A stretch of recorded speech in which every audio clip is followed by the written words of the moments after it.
जी अस्सलाम वालेकुम viewers, welcome back. आज इस वीडियो में हम दोनों Corollas के बारे में बात करने वाले हैं। एक आपके पास 10th जनरेशन है जो कि आपके पास 2008 से लेकर 2014 तक रही पाकिस्तानी मार्केट में, और उसके बाद आपके पास 11th जनरेशन आ गई जो कि 2014 से लेकर अब तक 2024 ख़त्म होने को आ गया। लेकिन ये वाली गाड़ी जो है 11वीं जनरेशन आपके पास अभी तक चल रही है, और इसके जो 12वीं जनरेशन इसके बाद आनी थी जो कि ग्लोबली आ चुकी हुई है, लेकिन वो पाकिस्तानी मार्केट में अभी तक टोयोटा कंपनी ने लॉन्च नहीं की। तो अभी तक आपके पास ये वाली जनरेशन चल रही है। अब इसमें बात क्यों करनी पड़ी इन दोनों गाड़ियों के बारे में, उसकी वजह ये कि इन दोनों गाड़ियों के जो 2014 मॉडल हैं, दोनों गाड़ियों के GLI की यहाँ पे बात हो रही है। XLI को नहीं हम कंसिडर करते, GLI को हमेशा कंसिडर करते हैं। और मैं आपको एडवाइस भी यही दे देता हूँ यहाँ पे कि हमेशा GLI लें, 1-1.5 लाख रुपया ऊपर डाल लें किसी तरह और GLI लें। एक ही दफ़ा XLI लेने का फ़ायदा कोई नहीं है, उससे बेहतर है फिर होंडा सिटी की तरफ चले जाएँ। खैर ये थोड़ी सी बात साइड पर निकल गई, लेकिन इन दोनों गाड़ियों की बात इसी वजह से करनी पड़ी कि इन दोनों की प्राइस तकरीबन सेम है और दोनों के अंदर फीचर्स भी सेम है। मुझे मज़े की बात है, कोई एडिशनल फीचर आपको ये जो 11वीं जनरेशन की GLI आपके पास इसके अंदर नहीं मिलता। वही सेम फीचर्स हैं, सिर्फ और सिर्फ जो डिफरेंस है वो लुक्स का है। और लुक्स में भी यहाँ पे थोड़ा सा फ़र्क है। आप कह सकते हैं कि जो आपकी आधी ऑडियंस होगी यहाँ पे इस चैनल पे, वो उसको 10वीं जनरेशन के लुक्स ज़्यादा पसंद आएंगी 11वीं जनरेशन के लुक्स की निस्बत, जबकि 11वीं जनरेशन के पसंद करने वाले भी हैं। तो इन दोनों गाड़ियों के जो लुक्स हैं वो अपनी अपनी जगह पे लोगों को अच्छी लगती हैं। कोई जो है वो आपके पास 10वीं जनरेशन के लुक्स को ज़्यादा अच्छा समझेगा, किसी को 11वीं जनरेशन के लुक्स ज़्यादा अच्छी लगेंगी। और जब बात यहाँ पे सारी परफॉर्मेंस की आती है, लुक्स की तो मैंने आपको थोड़ा सा बता दी। लुक्स अपनी अपनी चॉइस है, दोनों गाड़ियों के लुक्स काफ़ी ज़्यादा अच्छी हैं, काफ़ी खूबसूरत है। तो वो कोई बंदा 10th जनरेशन को प्रेफर कर सकता है, कोई 11वीं को प्रेफर कर सकता है। लुक्स को आप फिलहाल छोड़ दें, आप आएँ गाड़ी की परफॉर्मेंस के ऊपर। अब परफॉर्मेंस की जहाँ तक बात है, तो हम अगर 11वीं जनरेशन की परफॉर्मेंस की बात करें जो अभी आपके पास चल रही है मार्केट में, इसका जो साइज़ है बॉडी का वो थोड़ा सा बड़ा है 10वीं जनरेशन से। लेकिन आपको पता है कि इन दोनों जनरेशन्स में सेम इंजन का इस्तेमाल किया गया। वही सेम इंजन जो 10वीं जनरेशन में था वही 11वीं में भी आया, कोई चेंज नहीं है इंजन में। उस वजह से साइज़ बड़ा होने की वजह से और इंजन सेम रहने की वजह से जो 11वीं जनरेशन गाड़ी की जो परफॉर्मेंस है वो थोड़ी सी कम हो जाती है। ये गाड़ी थोड़ी सी अंडर पावर फील होती है ड्राइव करते हुए। मैनुअल वाली फिर थोड़ी बेहतर है, वो इतना आपको शायद फील ना हो। लेकिन अगर आप ऑटोमेटिक वेरिएंट इसका चला रहे हैं GLI का, तो वो तो बहुत ही ज़्यादा अंडर पावर्ड गाड़ी है और उसकी फ्यूल एवरेज भी बहुत ज़्यादा गिरी हुई है। 8-9 गाड़ी वो करती है मुश्किल से शहर के अंदर। इतनी तो आपको होंडा सिविक, बल्कि इससे ज़्यादा शायद होंडा सिविक रिबॉन्ड आपको करके दे दे, जितनी वो आपको 1300 सीसी वाली GLI उससे भी कम करके दे रही है। जबकि अगर आप इसी गाड़ी का मैनुअल वाला वेरिएंट पे आ जाए, मैनुअल वाला वेरिएंट फिर थोड़ा बेहतर है, लेकिन अंडर पावर वो भी फील होता है। जिन्होंने 10th जनरेशन चलाई हुई और 11वीं जनरेशन अब वो इस टाइम चला रहे हैं, वो इस चीज़ पर ज़रूर एग्री करेंगे कि 11वीं जनरेशन थोड़ी सी अंडर पावर फील होती है। उसकी वजह ये है जो मैंने आपको शुरू में बता दिया।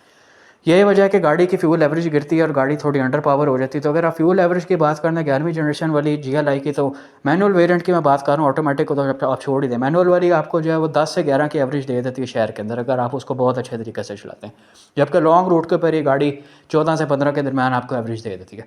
अब अगर आप 10वीं जनरेशन पे आ जाए, 10वीं जनरेशन का साइज़ को छोटा साइज़ नहीं है, साइज़ उसका भी बहुत अच्छा है। होंडा सिटी से बड़ा साइज़ है इसका 10वीं जनरेशन वाली GLI का। लेकिन उसका फिर भी आप कह सकते हैं जो इंजन के पावर आउटपुट के फिगर्स हैं, उसकी जो हॉर्स पावर है वो किसी हद तक मैच हो जाती है इसके बॉडी के साइज़ से। उस वजह से 10वीं जनरेशन वाली GLI आपको अंडर पावर भी फील नहीं होती, भाग भी लेती है और उसकी फ्यूल एवरेज भी इसके साथ साथ बेहतर है। उसकी जो फ्यूल एवरेज अगर आप उसे अच्छे तरीके से चलाते हैं तो वो गाड़ी आपको 12 तक भी टच करके दे देती है शहर के अंदर, जबकि लॉन्ग रूट के ऊपर वो गाड़ी 15 से 16 के दरमियान की एवरेज आपको बड़े आराम से दे सकती है। तो इस लिहाज से देखा जाए, परफॉर्मेंस के लिहाज से 10वीं जनरेशन थोड़ी सी ज़्यादा बेहतर है 11वीं जनरेशन से। लेकिन अब आप दूसरी तरफ आ जाएँ तो 11वीं जनरेशन नई गाड़ी का आपको पता है और लुक्स उसकी थोड़ी सी ज़्यादा एलिवेटेड लगती हैं।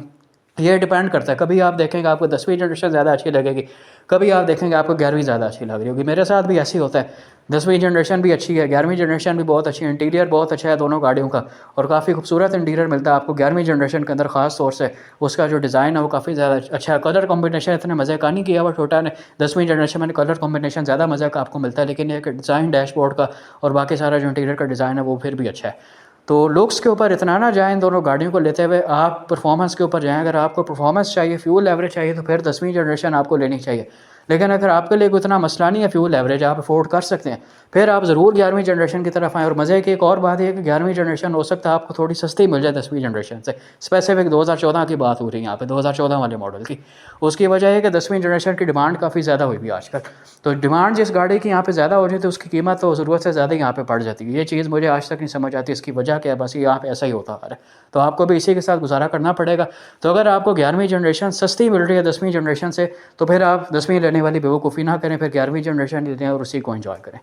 क्योंकि 11वीं जनरेशन का साइज़ भी बड़ा है, आपको पता है साइज़ बड़ा है, उसकी वजह से उसके अंदर जो रूम है वो भी और ज़्यादा स्पेशियस है, उसकी लेग स्पेस बहुत अच्छी है, उस गाड़ी की ट्रंक स्पेस भी ज़्यादा है। इसके अलावा ड्राइव करते हुए भी उस गाड़ी की फील ज़्यादा अच्छी आती है। तो बात वही आती है कि कंफर्टेबल ज़्यादा 11वीं जनरेशन ही है। और ये गाड़ी पीछे से बहुत खुली है, अगर आपका कद थोड़ा छोटा है तो आप इसमें पीछे टांगे सीधी करके भी बड़े आराम से बैठ सकते हैं, आपके जो पाँव वो टच नहीं होंगे अगली वाली सीट को।